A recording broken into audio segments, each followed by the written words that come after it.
Episode 6, AD 680 to 754. Most people nowadays are completely unaware that half the Roman Empire was conquered in a religiously animated invasion launched from what is today Saudi Arabia.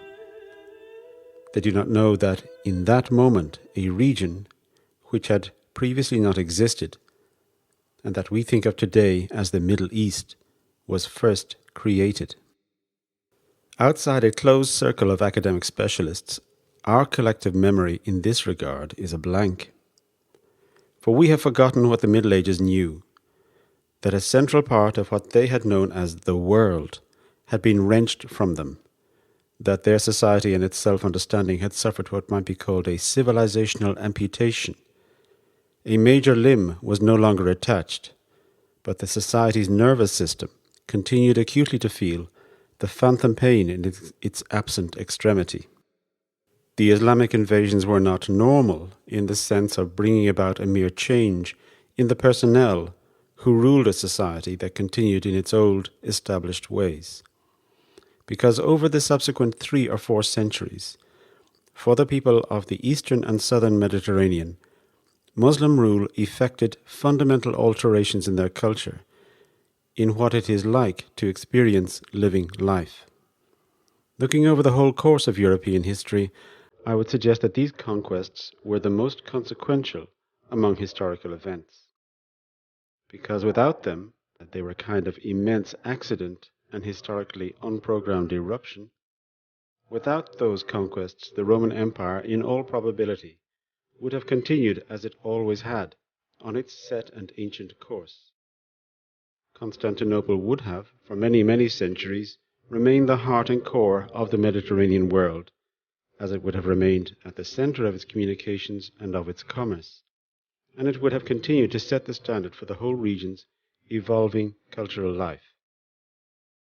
Without the Islamic conquests of Syria, Egypt, and super-Saharan Africa, the Roman Empire, which in fact survives until the mid-1400s, could have continued as a great power well into what we call the early modern period, into the 1500s and 1600s. The corollary of this speculation is that the Occident may not have emerged as firmly as it did, as a society and cultural variant in its own right. Europe may not have emerged in the way that it did. The long-term effects of a continuation of Roman power are, of course, incalculable, but certainly the Mediterranean would have remained an integral society, a political, economic, and cultural realm. But the normal course of events, the natural continuation of the ancient Mediterranean society, was not to be permitted by history. Instead, an enormous rupture occurred, creating 2 opposed civilizations, 2 tectonic plates, abutting and inexorably pressing upon one another, producing inevitable earthquakes. In principle, and usually, but not always in practice, these civilizational spheres were rootedly hostile to one another. The wrenching off of the Roman Empire's southern Mediterranean lands inescapably had the effect of crippling it. Slowly, during the 900s, the Greek-speaking empire made a remarkable comeback, and for a time even seemed to have succeeded in turning the tide of history. But in 1071, a vaster and unpredicted dynamic within the Islamic world overwhelmed even that. And so, in the period covered in this episode, during the 700s AD, as a result of the loss of the south and the east, the framework was set within which the wilder westward periphery of the Romano-Christian world, the Latin Occident, began to go its own way. It did so because it found itself in a drastically shrunken world. A century before, in 600 AD, the West had consisted of, first and foremost, Sicily and Italy with the Dalmatian coast. Then came the province of Africa with Carthage as its capital. These were still, despite the inroads of the Lombards, integral elements within the Roman Empire. Next came the autonomous sub-Roman kingdoms, firstly Gothic Iberia, with its Romanness weighted in the south and east, and continuing through Septimania, an extension of Iberia, across Provincia, Provence, to Liguria in northwest Italy. This civilizational sphere, Western Romania, sharing from time immemorial a common language, religion and way of life, and to some extent still a common government, was bound together through transport networks and institutional exchanges. But between 680 and 720, it too suffered an enormous shock, losing half its population, its cities and ports, to the Muslim invaders.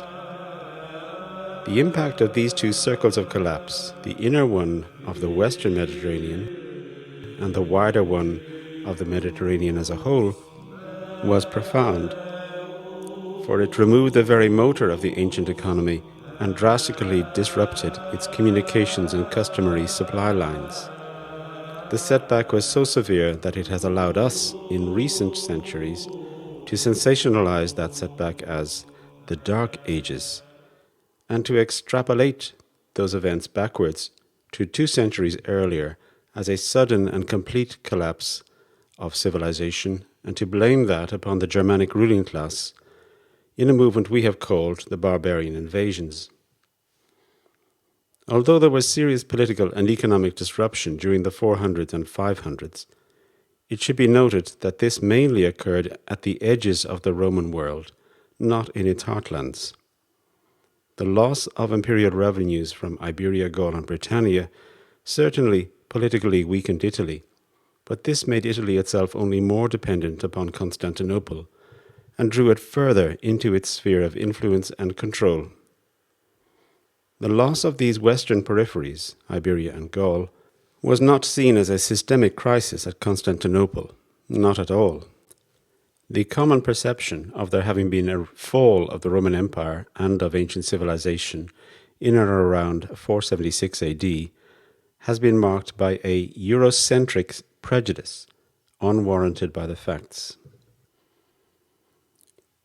You may recognize in this description an echo of the model which historians have called the Pirenne thesis. Henri Pirenne was a great European, a man before his time. In the darkest phases of the 20th century, he saw through the shrill and false nationalist insistence that each European nation-state was composed of a completely distinct society and unique history, indeed was composed of a distinct biological race.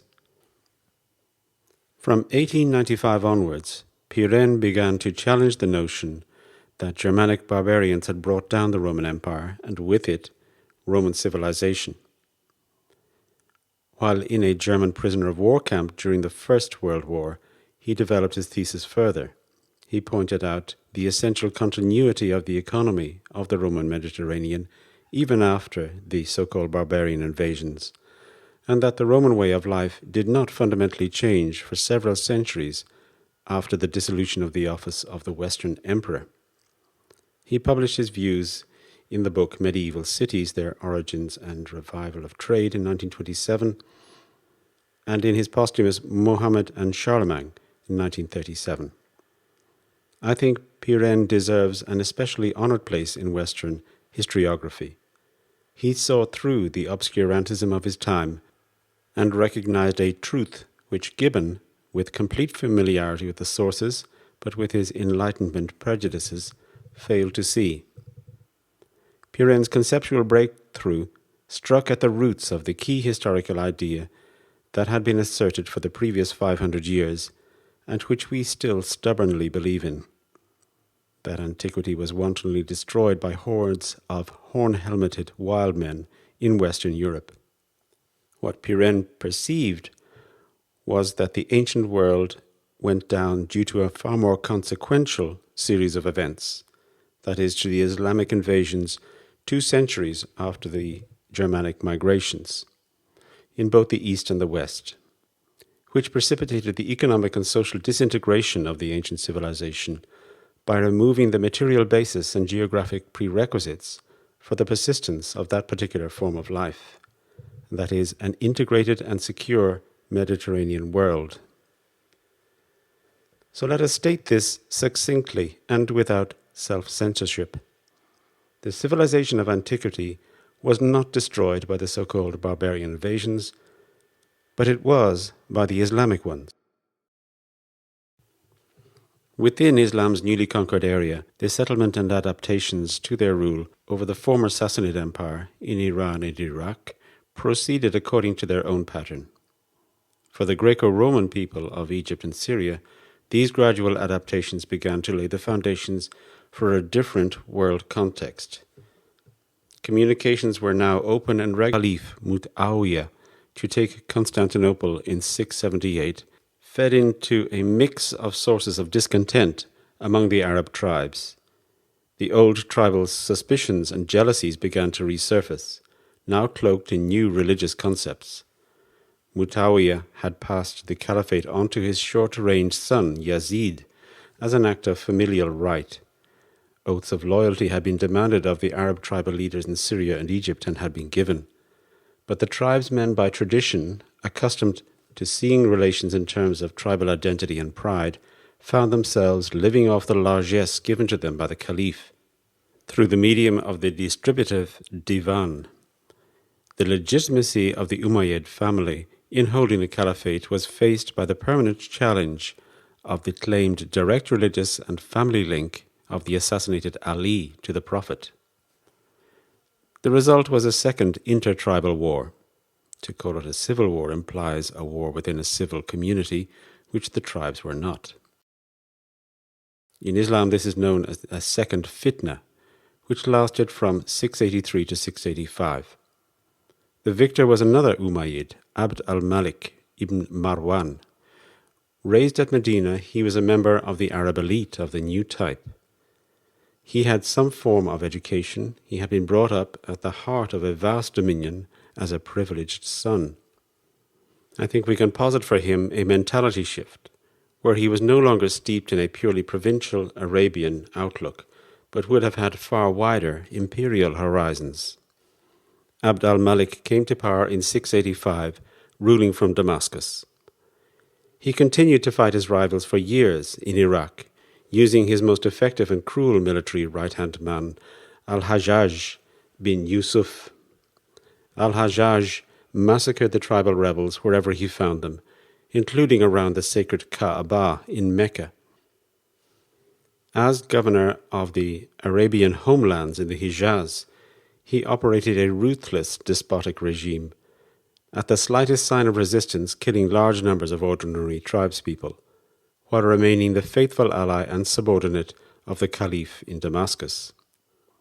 Under his rule in the Sassanid east of the Caliphate, his deputies led successful invasions of areas which are present-day Pakistan and Turkmenistan, whose populations remain deeply Muslim to this day. This period then marks the beginning of the suppression of the original community of the Arabian tribes, constituted as the Ummah, and the rise of a despotic caliphate, one with a clear imperial agenda. The Caliph in Damascus acted as the embodiment of sanctioned religious law, as the emitter of regulations which somewhat later solidified as a formal corpus of Islamic law.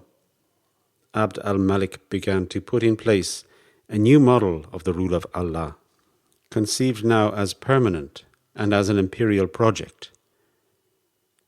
He it was who broke with the practice of using the Sassanid and Roman money, and first struck his own coinage, placing his own image on one side, as the Roman emperors did. It became known as the dinar, short for denarius, the Latin name. He also made what was to be a momentous decision in its civilizational consequences.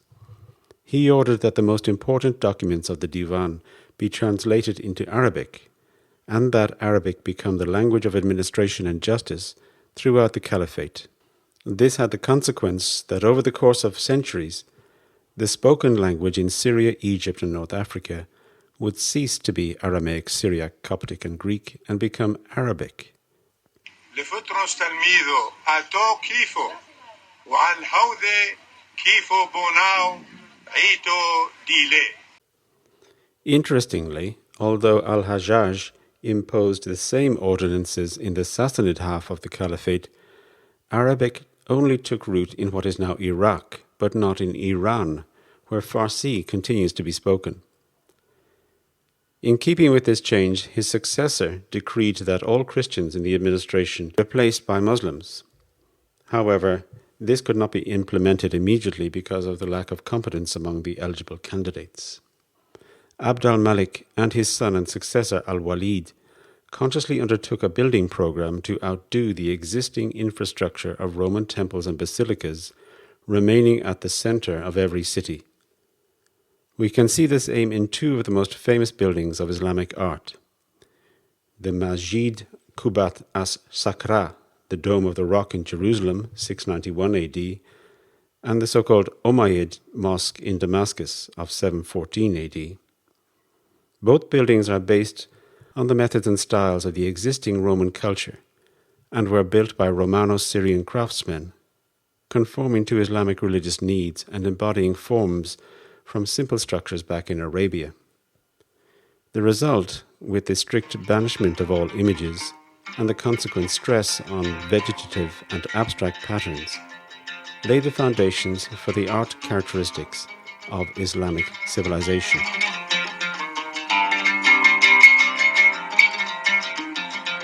The reason these developments are of importance for the history of Europe is that without them, there is every likelihood that tribalism would have torn Islamic power apart and have led to its eventual collapse.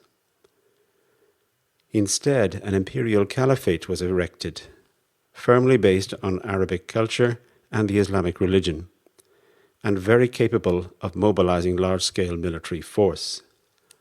It also meant the beginning of a long and rich tradition of political despotism. That military force was immediately deployed in Africa a year after Abd al-Malik became caliph. In 686, the Saracens took the capital of Roman Africa, Carthage. A fleet was sent from Constantinople, picking up reinforcements in Sicily, which managed to retake the city. Some 500 knights from Gothic Hispania came to reinforce the Romans and save the city. But eventually even this did not last. In 698, Carthage fell again to Hazan, who utterly destroyed it. Today, tourists can only visit its paltry ruins. Musa ibn Nuzair, a Yemeni, was made governor of the new Muslim province of Ifriqiya. A revolt by the Berber tribes was suppressed, resulting, the Muslim chronicler says, in 300,000 slaves being sent back to Egypt. The process of the Islamic conquest of North Africa had taken half a century, but its methodologies were typical. Armies, some 40,000 strong, swept through the Roman provinces in the hunt for spoils, slaves, and to reconnoitre new possible conquests. The weakness of the Roman position had become clear. The shock for the Saracens was, as it was to be in the Caucasus also, to encounter determined and effective resistance from pastoralist tribesmen, the Berbers, not dissimilar to themselves. After their bloody defeat, most of the Berber tribes went over to the Saracens and converted, to be integrated as whole tribal units into the Islamic forces of Ifriqiya. This absorption of the Berbers added a formidable reinforcement to Muslim power in North Africa, which already in the early 700s was looking further afield for new opportunities for jihad razzia in regions they had never previously known. For the Saracens now looked across the Straits of Gibraltar to Europe.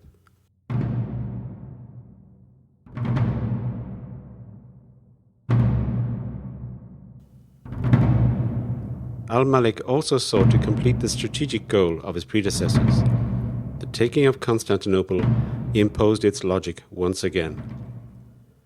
In 717, an 80,000-strong army under Maslama was sent by Caliph Suleiman to attack the city from the land and from the sea. The Theodosian walls and the fireships of the Roman navy enabled the city to hold out. It was resupplied with provisions from the Black Sea. An army of Bulgars, in alliance with the Romans, meant that the Muslims were assailed from the walls and from behind their own camps. Again, the harsh winters in the Bosphorus, the lack of supplies, and an outbreak of the plague made life intolerable. In 718, the Muslims were forced to withdraw again. Such spectacular setbacks were not part of the script of the irresistible advance of the armies of Allah across the world. Contemporaries were fully aware of what was at stake in these sieges, nothing less than the very survival of a very great civilization. Here is the Patriarch of Constantinople, Germanus, writing shortly after the second siege, quote, "Such dangers our city had never before experienced, and not only our city, but the world that is inhabited by Christians, for it may be acknowledged that without any doubt that Christ's entire flock would have been in the same peril as ourselves, had the godless Saracens attained their goal, the capture of the city, of their expedition against us." End quote. And this is beyond doubt. Just as Charles Martel, was to stop the Muslim razzias in France some years later, the fact that Constantinople stood firm on these two occasions, when assaulted with such determination and with such massive resources, saved the Balkans and then Central Europe from Muslim invasion and cultural submersion for the following 7 centuries. By the early 700s, Christendom had already lost between 1/3 and 1/2 of its territories and population, including many of its most prosperous and ancient cities. Roman Christendom found itself impaled, in both the East as in the West, on the horns of twin Islamic assaults. In episode 3, we left the Romanized Goths of Spain, at 624 AD, when the remaining footholds of Roman, that is Constantinopolitan power, were ousted from the peninsula. This already should be understood as an internal conflict within Romanitas, for the Gothic elite, after 2.5 centuries living as members of the military and political ruling class in the Occident, were completely culturally submerged by the society they ruled. They were a provincial variant of the society of late antiquity. They spoke Latin, they were devoutly Orthodox, Romano-Christians, and lived entirely as the remains of the indigenous Roman senatorial elite lived. We have dismissed them, distortively labeling them as Visigoths, and as having been both an ephemeral phenomenon and, worse, a failure. And this is a pity, for late Roman Spain was the region where the inward migration of a new military caste and their ruling order were least disruptive, and where the continuity of the Roman way of life was smoothest. Communications with Italy and with Constantinople were maintained. Clergymen went to study in Constantinople and maintained correspondence with their peers there. The style of the Romano-Gothic reges, kings, was completely imitative of the imperial court at Constantinople. They had no higher cultural or political aspiration.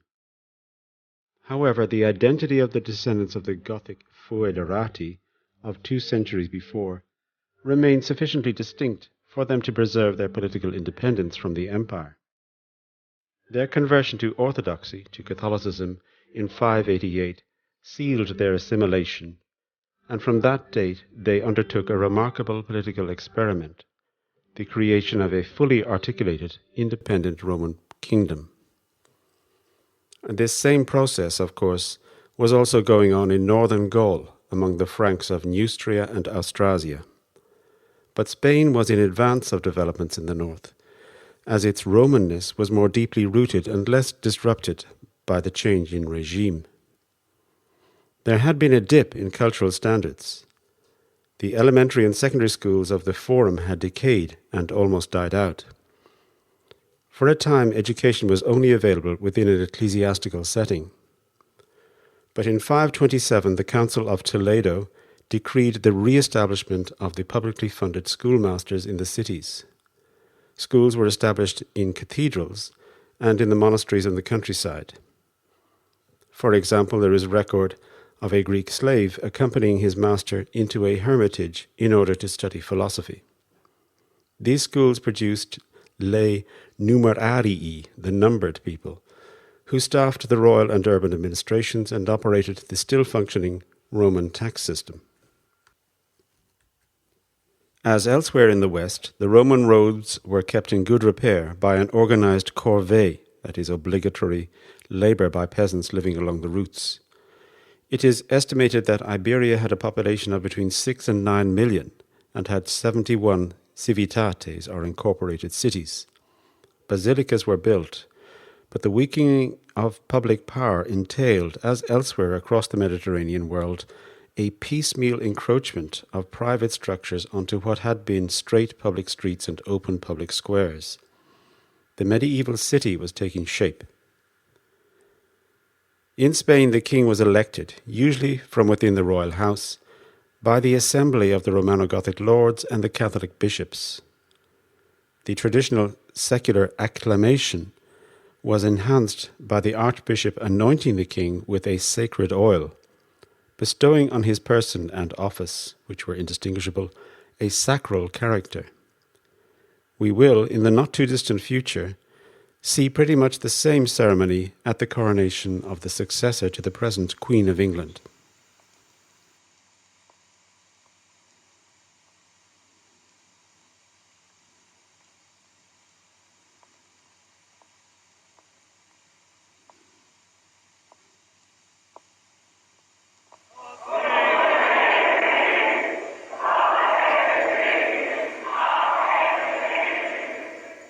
This assembly discussed the laws proposed by the king, the Tomus Regius, and voted on them. From 653, the lay lords too added their signum or seal to those of the bishops to authenticate legislation. The chief offices of the Aula Regia, or the royal court, were already established. The constable, the chancellor, and the comes fiscalis, or administrator of the royal estates and revenues. Saint Isidore of Seville revised the notion of kingly power. The Eusebian model at Constantinople was replaced by the idea of a Christian monarch, the servant of his Christian subjects, more akin to that of a bishop in the church than to an autocratic emperor. Isidore's position was such that he had the power to impose this understanding upon the Romano-Gothic royal tradition. In short, we can see in the Romano-Gothic Spain of the 600s a polity that was elaborating the most characteristic features of what would later become European society. Like a controlled experiment, the test tube rapidity and clarity of this process shows us in detail the steps by which Roman society became a European society. It is a great pity that this society did not have the chance to evolve further along its road, and that so few of the documents and artifacts of Romano-Gothic Spain have come down to us.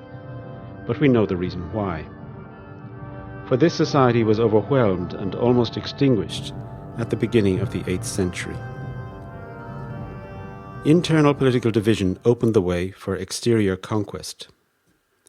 Society during the 600s consisted of two blocks, the potentiores, the domini or patroni, and the humiliores, the powerful and the weak. The domini progressively privatized the public realm. They had a right to raise their own armies, impose taxes, and administer justice. At the aula regis, or royal court, they elected the king. This dispersion of political power led to an increasing factionalism within the nobility. A political crisis mounted. Famine and plague struck in 687 and returned in 702 to 711. Basques and Asturians of the northern mountains raided deeply into the settled regions.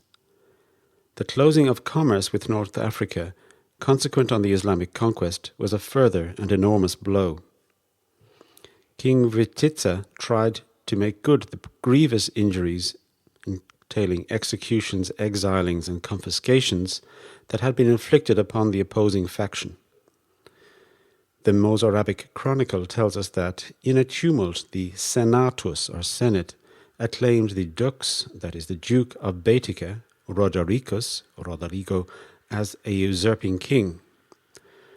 While he was in the north leading an expedition against the Basques, a number of Vitizza's clientele, Julianus, the Count of Ceuta in North Africa, contacted the Saracens and promised them the aid of the faction of the Vitizzani if they came with an army to depose Rodericus. Julianus enabled the emir Tariq ibn Ziyad to ferry a largely Berber army of 7,000 men across the Straits of Gibraltar on the night of the 27th to 28th of April, 711 AD.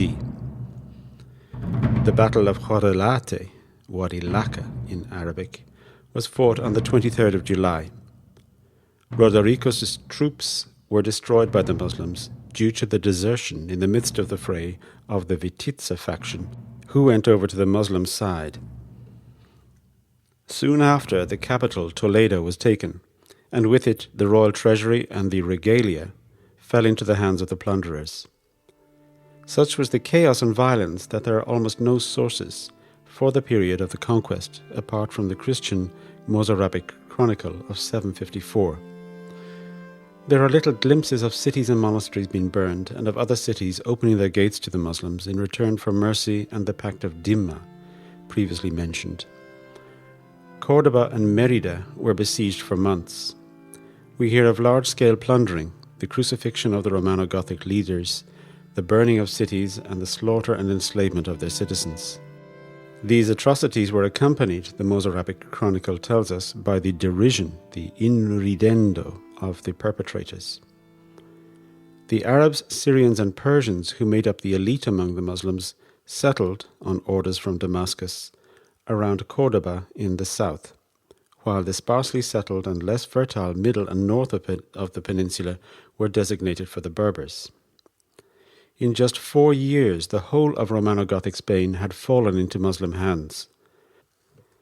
They had been actively aided by the Vitizza faction, who opened some of the city's gates to them, and later by lords like Cassius, the dominus of Caesar Augusta, Saragossa, and of the Ebro Valley, who soon converted to Islam and took an Arabic name. The remaining Romano-Gothic aristocracy and other elements of the population fled north to Galicia and to the mountains of Cantabria, the Asturias. Others fled much further. The citizens of Tarragona made it as a community to Genoa, bringing the relics of their saint Fructuosus with them, and founding that city, which was to have such a great future. From then on, the region of the Ebro Valley was a Dar al-Harb, a house of war. The emirs of Zaragoza launched repeated expeditions against Pamplona and into the Asturias. In 722, a police action by Emir Munuza into these mountains was confronted in the pass at Cavadonga by Count Pelagius, Don Pelayo in modern Spanish. The Muslim force was wiped out. This victory became a legend and morale booster for the Christians, but it appeared to the emir in Cordoba as a mere flea bite. His main interest at this time was in pushing deep into Francia, but it was to this struggle for political survival in the Asturian mountains that the core of the future kingdoms of León and Castile owe their origins. But meanwhile, as already mentioned, the main thrust of the Muslims was into the northwest, into Francia. The processes of razzia for plunder and of jihad against the infidels did not slacken. For 3 decades, starting in 719 and lasting until 752, these incursions into Francia mounted in scale and in depth of penetration. Narbonne, Toulouse, Carcassonne, Nîmes, Arles, Avignon all suffered sieges and devastation at the hands of the Muslim raiding armies.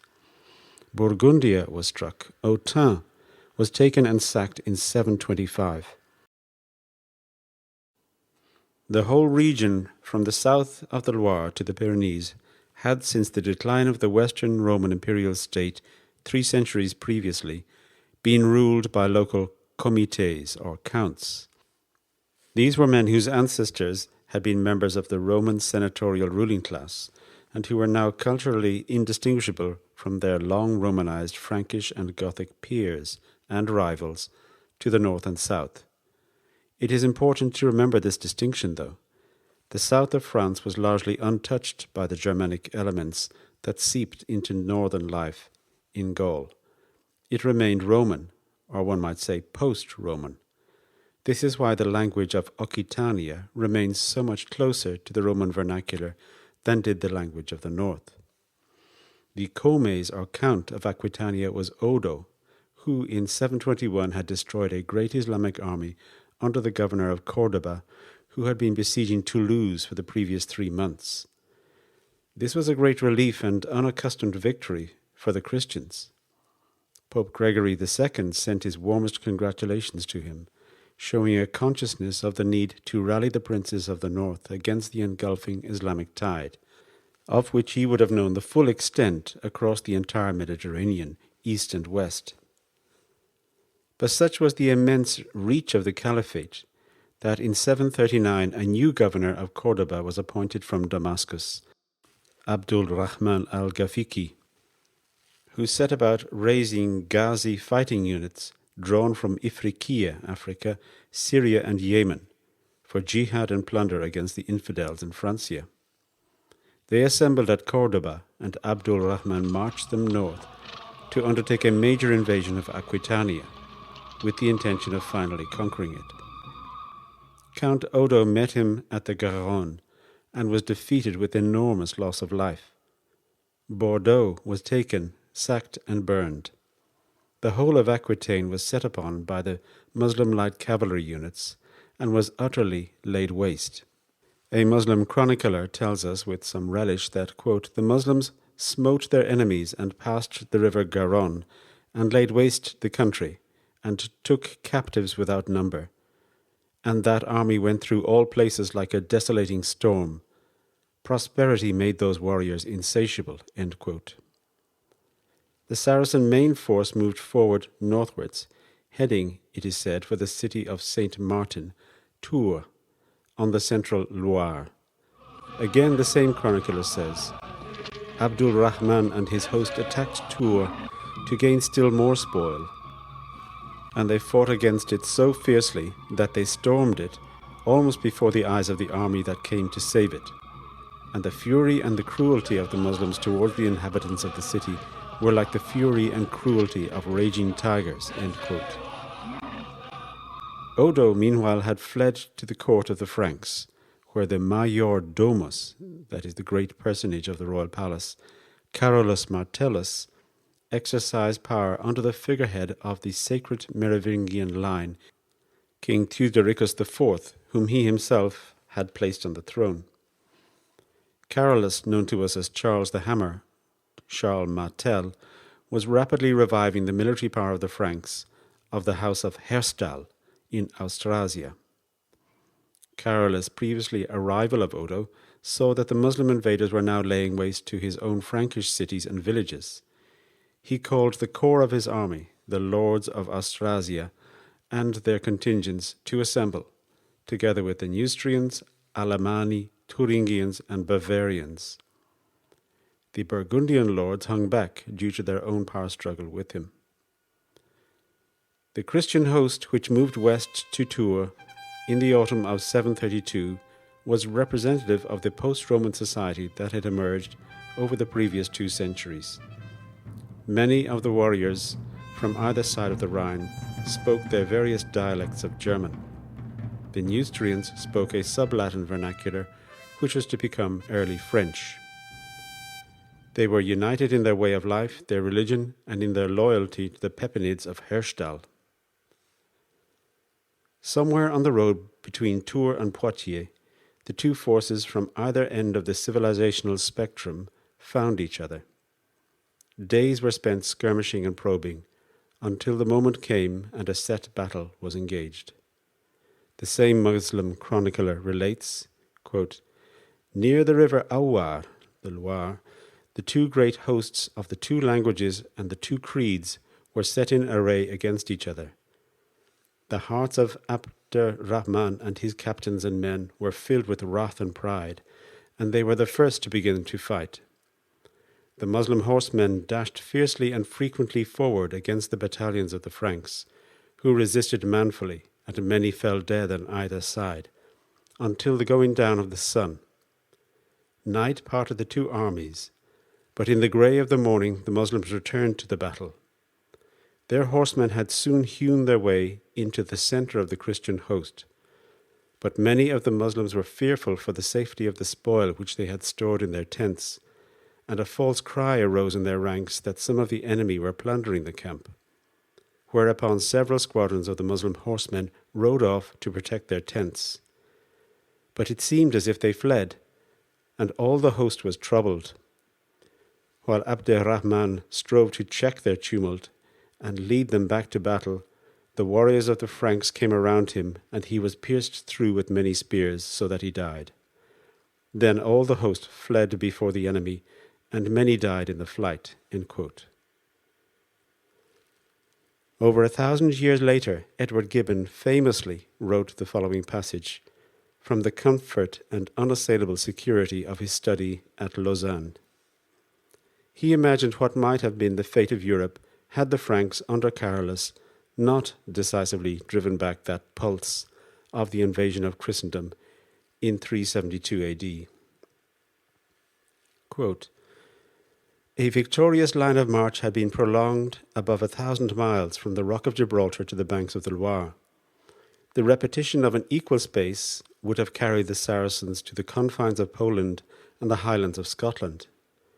The Rhine is not more impassable than the Nile or the Euphrates, and the Arabian fleet might have sailed without a combat into the mouth of the Thames. Perhaps the interpretation of the Koran would now be taught in the schools of Oxford, and their pulpits might demonstrate to a circumcised people the sanctity and truth of the revelation of Mahomet." End quote. It has become morally fashionable for our contemporary historians to undermine and belittle the significance of the Battle of Poitiers. But Gibbon's historical vision still holds an undeniable truth. Over the intervening centuries, had things gone the other way, Europe would have become an extension of the Middle East, had not the Franks, by happy fortune, at that moment in history, been possessed of sufficient political unity under a resolute leader. What made the Battle of Poitiers not a mere flash in the pan, not a lucky victory with no consequences, was that it was the beginning of a struggle to retake southern Gaul from the Moors, which lasted for a further 35 years. The Franks pursued their campaign into Septimania and besieged and stormed Muslim-held cities like Avignon and Arles. This struggle entailed winning back to the Christian side those Gothic counts who had turned renegade and held cities with Muslim garrisons. Avignon shows us an example. The city had been handed over to the Saracens by the patricius Maurontius in 719. 3 years after Poitiers, Carolus's army besieged it. The Saracen garrison retreated to the high citadel. Today it is but a fine public park with views over the Rhone. The Frankish warriors assailed it by throwing ropes up and scaling the walls. They had to fight for it house by house until all the garrison was killed. Just 2 years later, the Moors took it again, and Carolus had to come and repeat the siege, which was once more successful. The Saracens were finally driven out of Gaul by 767 AD. The Lombards had already been in power in Italy for 180 years and had still not managed to extend their dominion over the whole peninsula. From the early 600s, the Bavarian queen Theodelinda had sought to Christianize and Catholicize the Lombard royal family, which she had married into. She founded a royal monastery at Monza, north of Milan, as the kernel of a Catholic counter-capital to the original Arian one at Pavia. By the reign of King Liutprand in the early 700s, the process of conversion was almost complete. The Lombards, like the Franks and the Goths before them, were securely attached to the Orthodox Church and to Roman culture. Yet the papal curia at the Lateran perceived that its political independence, its libertas, would be lost if the Lombards joined up their northern kingdom with the southern duchy of Spoleto and Benevento, and eliminated the exarch of Ravenna. Appeals were made to Constantinople for more troops and for money to pay them.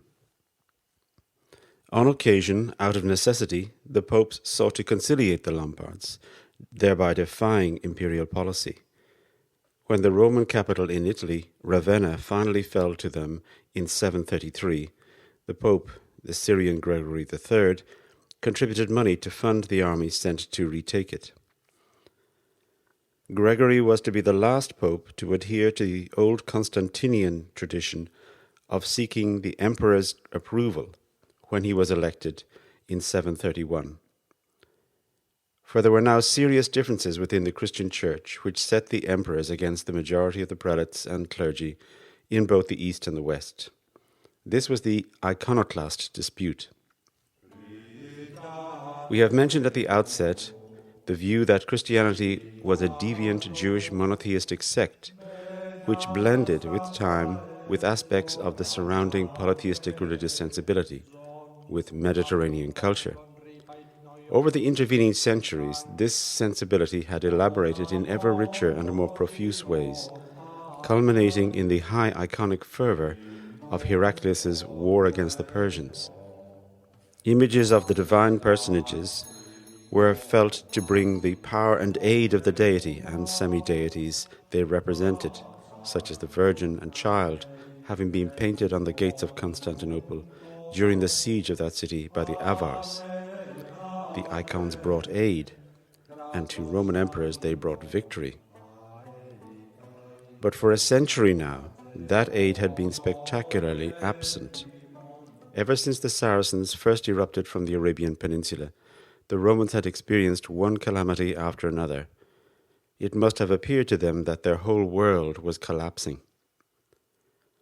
The military successes of the Muslims were attributed to the sinfulness of the Christians.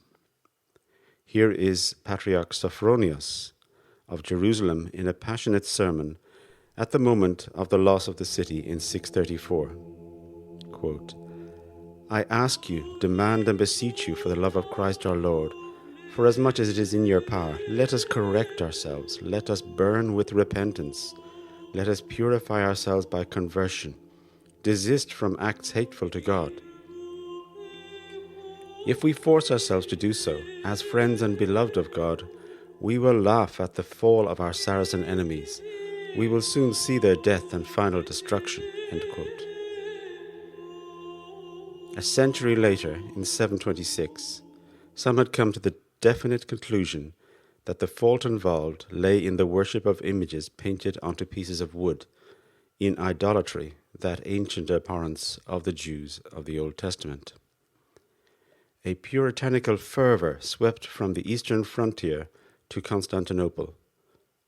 Taking their cue from the equally fierce hatred of images by the Muslims, the imperial circle and the military officers went through a kind of conversion within their Christian sensibility, almost like a reformation. The victor who had saved Constantinople from the second siege in 717, Emperor Leo III, began to take measures to purify the empire in the eyes of God. He ordered, and apparently obtained, the obligatory baptism of all the Jews. Then he ordered the painting over of the famous image of Christ Pantocrator that marked the Chalke entrance gate to the great palace at Constantinople, replacing it with a simple cross. Edicts and church councils followed. There were image smashings and whitewashings all over the cities of the empire. There was consternation on all sides. Women of the nobility were appalled, as were the monks of the East and the West. Thousands were forced to flee, and they went west, to Sicily, southern Italy, to Rome and Ravenna, as they had fled before the Saracens. Pope Gregory II and Gregory III defied the emperor. They called councils of the church and did not hesitate to excommunicate their own emperor.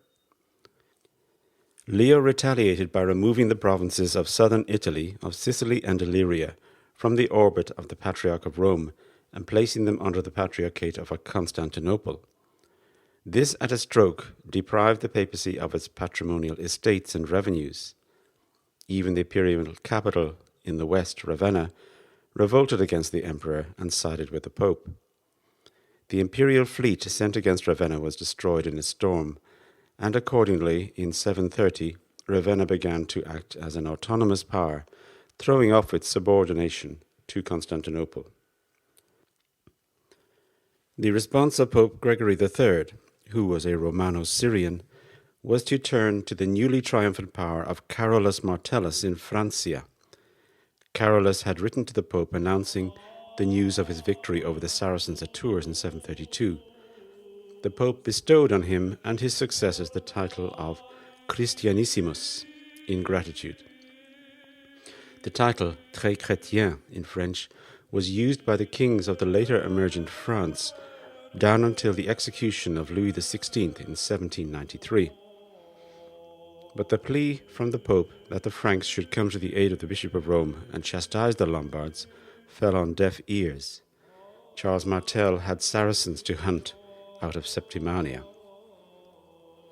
However, a psychological threshold had been crossed, perhaps by both sides.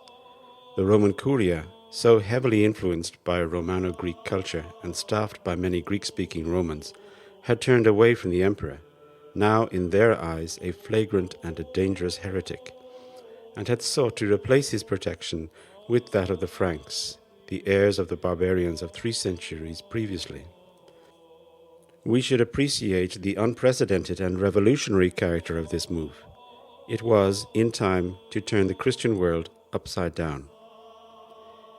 Here is the chant that the Lateran and the Vatican sung at this time, the verse O Holy God, in Greek O Aios Theos, and answered in Latin as Sanctus Deus.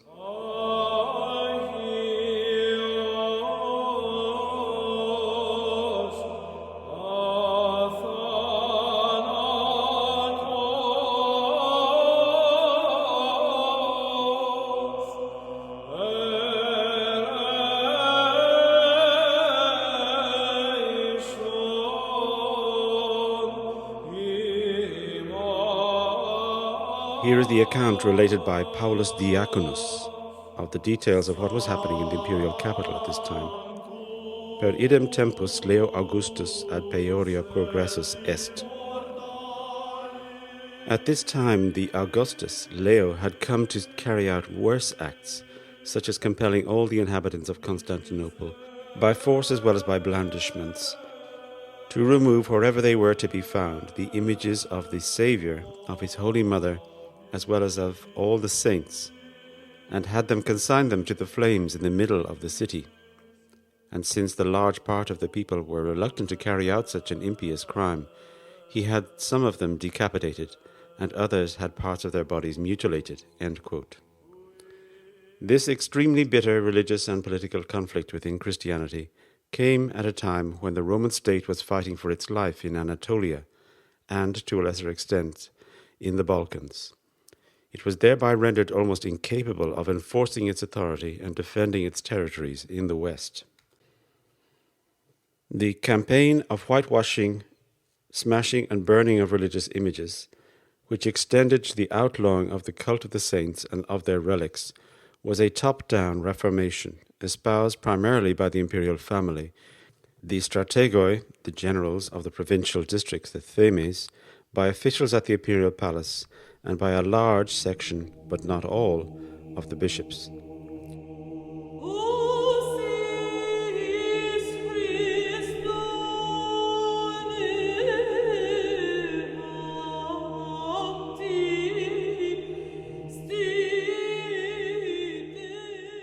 It was fiercely resisted and resented by the very numerous monastic communities, by the ordinary believers, and by formidable theologians like John of Damascus, Theodore the Studite, and by the patriarch of that city, Germanus.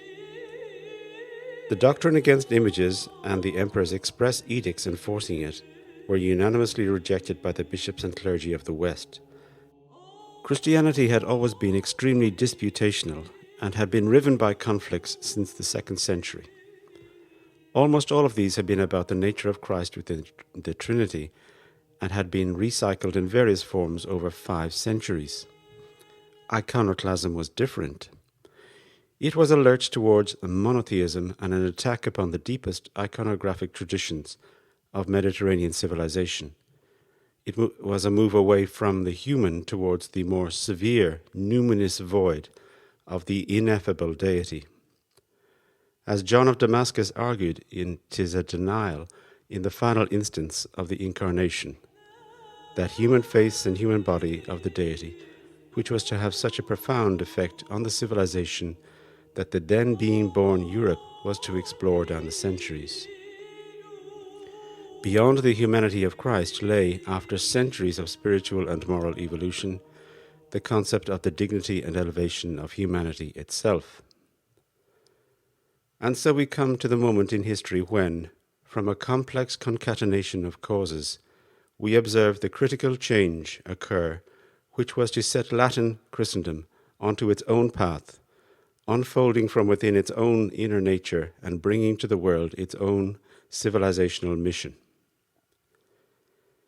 The preconditions had been fermenting in the lands of the north and to the west of the Alps ever since the collapse of imperial rule in the Occident during the 400s. A coherent power centre had solidified under the leadership of the Carolingians. The sense of a new centre took root, the sense of new possibilities opening at the edges of the Occident. And now, in the midst of these rebalancings, the centre of balance, Italy, shifted, and the centre of the Italian balance was the Duchy of Rome, with its de facto secular ruler being, since the 590s, the patriarch of that city, the Pope. Rome, that is, the community of the papal court and the episcopal and monastic institutions it held influence over, turned its back on the Imperium Romanum. For the first time since the days of Constantine, the Roman Church took the portentous step of throwing off the authority of its protector, the emperor in Constantinople. This required an immense psychological lurch, a breakthrough to a new mentality and outlook, but it was one which fitted with the requirements of the time and which stuck and became permanent. In recognizing the revolutionary character of the change, we should not lose sight of the naturalness of the transition and of the force of necessity propelling it forward. For over a century, from the 590s, and to an increasing degree, the beleaguered imperial state of Constantinople had been in less and less of a position to project power and maintain its position in the West. It had lost Roman Africa outright and had been driven from southern Iberia, which in turn fell to the Saracens. It was respected but ignored by the complex politics of Transalpine Christian Europe in Francia. In Italy, it maintained its position more by the weight of tradition and the habit of mind of its subjects. In Sicily, Calabria, Naples, Rome, the Exarchate, and Venetia, the Lombards were repeatedly seizing this or that frontier fortress along the corridor running through central Italy, from Ravenna to Rome. They were just playing inter-Lombard politics. King Liutprand of Lombardy wanted to exert dynastic control over the Lombard duchies of Spoleto and Benevento, and to do so inevitably entailed the seizure of the Roman fortresses, narrowly separating him from them. He was what we might call a friendly adversary of the Romans, an energetic founder of monasteries and churches. He was by turns on excellent terms with the Pope, and could be persuaded, as he was to do so by Pope Zacharias, to hand back to the Bishop of Rome cities and fortresses that he had just conquered. But the popes of the mid-700s, accustomed, like all bishops for the previous 3 centuries, to being called upon by the local citizens and by the emperors to assume temporal, or as we would call it, political power, stepped forward quite naturally to assume their responsibilities. They raised armies, rebuilt the walls of Rome, paid tribute to the Lombards, cultivated close diplomatic relations with them, and picked up everywhere the reins of political power in Italy that the empire no longer had the strength to lift. And while all this was happening in Italy, the popes had been cultivating the spread of Christianity, specifically of the Roman Rite, into lands beyond the reach or ken of the emperor at Constantinople, to pose the question to Pope Zacharias: is it just or not that the king of the Franks at this time possess absolutely no power and at the same time hold the royal office? End quote. The Carolingians needed papal authority to depose the traditional Merovingian line. King Childericus III and his son had their long sacral hair tonsured and were retired to the monastery of Saint-Bertin. The Pepinids, or Carolingians as they came to be called, took over the kingship of the Franks with papal blessing. A religio-political symbiosis was emerging between the Pepinids and the Roman papacy. Each found that they needed things the other had. In 753, Pope Stephanus II decided to deal with the problems of Italy in a radical manner. He did something unprecedented, previously in all time unimaginable. A bishop was always rooted in his civitas, his city. He set out from Rome with an entourage exhibiting the full pomp of the Patriarchate of the West, and made the long and arduous journey over the Alps in winter to arrive at the Palatium villa of King Pepinus at Ponthion in Champagne. This was an event of immense significance for the Franks also. On the approach of the papal party, Pepinus rode out with his sons Carolus, the future Charlemagne, and Carloman to meet them. Dismounting, the king humbly took the bridle of the pope's mount and led it, as his servant, to the enclosure of the Palatium. Everything from then on went marvellously for both sides. The pope later travelled to the Merovingian dynastic monastery and basilica at Saint-Denis outside Paris, and consecrated the king and his sons again with the oil of the Holy Spirit, confirming and legitimizing his family's dynastic usurpation. In April of that fateful year of 574, at Carisiacum, Crecy in Picardy, negotiations took place in which Pope Stephen conferred on the King of the Franks the illustrious title of Patricius Romanorum, that is, Father Protector of the Roman people. He also laid out a detailed proposal that Pepinus should, as he put it, restore to the Bishop of Rome the rulership of Roman territory in Italy by forcing the Lombards to give up what they had taken. This meant, in fact, all and more of the Duchy of Rome, the whole Exarchate of Ravenna, and the duchies of Spoleto and Benevento, amounting to half of the peninsula. To Pepinus, this seemed only reasonable. The documents of the time, especially on the papal side, speak frequently of the res publica Romana, literally the public thing, the common interest or commonwealth of the Romans. The eminent modern historian Geoffrey Barraclough draws our attention to a resonant phrase used to elaborate this by then ancient term, the Sanctae Diei Ecclesiae Res Publica, which he found opaque in the extreme, but which we can understand in the mentality of the time to evoke the Republic of God of His Holy Church, the common cause of Christendom as embodied in the Church, a church whose primate was understood by the papal court and by the Franks to be the successor of St. Peter, the Servus Servorum Dei, the servant of the servants of God, the Pope. The agreement reached at Crecy in 754 was epoch-making. It sealed the formation of the Latin Occident, of Latin Christendom, by creating an axis between the north of Europe and Italy, specifically between the dominant political power on the continent with the Roman Patriarchate. The great turn away from the Roman Empire was greatly reinforced, affirmed, and now made a practical political enterprise. It would take another half-century before it reached its logical conclusion, with the coronation at Rome of Charlemagne as Roman Emperor in the West. But it was the papacy which took the initiative, which held the balance and was in a position to tip it. The king of the Franks was easily capable of standing up to the heretical and excommunicate emperors in Constantinople, locked as they were in struggle against the Saracens on land and sea, and still prey to challenges from an usurper, as happened in 742 by the general Atrabasdos. But military might would not have been enough. The vision, the ability to conceive the religious and political ambition of a whole and united West under Franco-Papal leadership, and the authority to carry it out, were beyond the capacities of the Franks alone.